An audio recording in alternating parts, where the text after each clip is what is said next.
My name's Lewis O'Brien.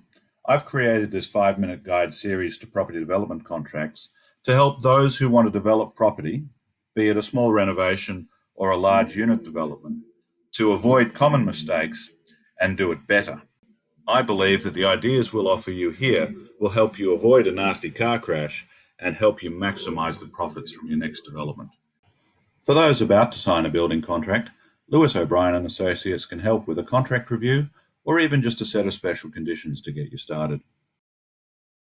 In this 5-minute guide, we're going to look at the two most common building contracts in Victoria, the Housing Industry Association Standard Domestic Contract and the Master Builders Association Standard Domestic Contract. Let's look at 5 key issues that will help ensure that your next building project is successful. The first thing to be conscious of is that these standard contracts were prepared by the Builders Associations. So we can expect that at the margin they're going to look after the interests of the builders and not necessarily those of the homeowner or the property developer. So the first lesson is that these contracts can be changed.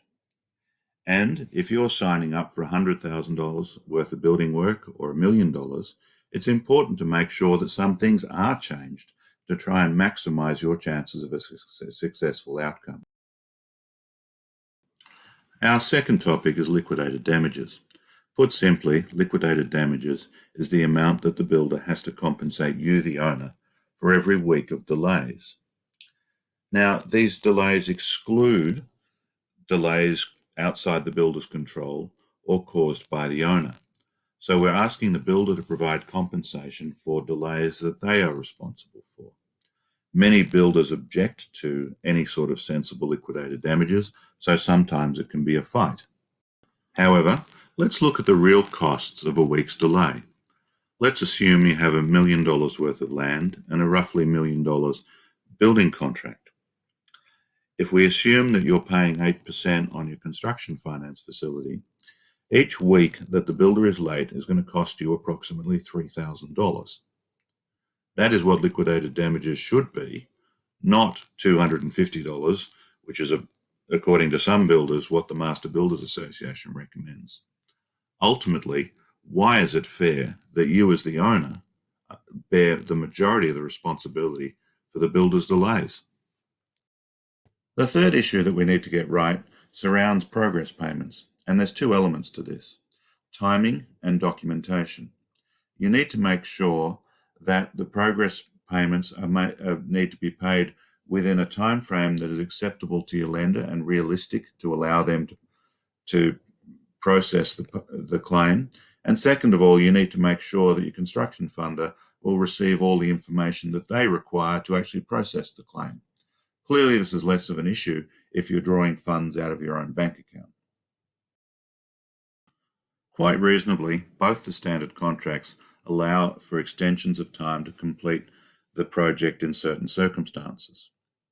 Essentially, the builder is required to provide a notice within a reasonable time and an estimate of what the extension is. That much is reasonable. The difficulty begins when you find towards the end of a project, when it's running late, that the builder with the final payment includes a bundle of extension of time requests, and no one can really remember where and when and what happened, 6-12 months ago. The solution is to insist that all extensions of time have to be requested within 14 or 21 days of the relevant event arising. The final issue I want to cover is the question of costs on termination. In the unhappy event that you find yourself in a position where you've terminated the building contract, you need to make sure that all your costs are covered. The standard contracts include basically only the cost to get another builder to complete the work. They do not include liquidated damages for the likely delays or professional fees and potentially other costs.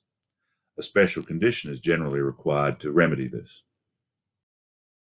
In this 5-minute guide, we've touched on 5 things that, in my experience, clients don't do particularly well when they sign building contracts. If you can do these 5 things better, I think you're going to have a better relationship with your builder and hopefully a better outcome.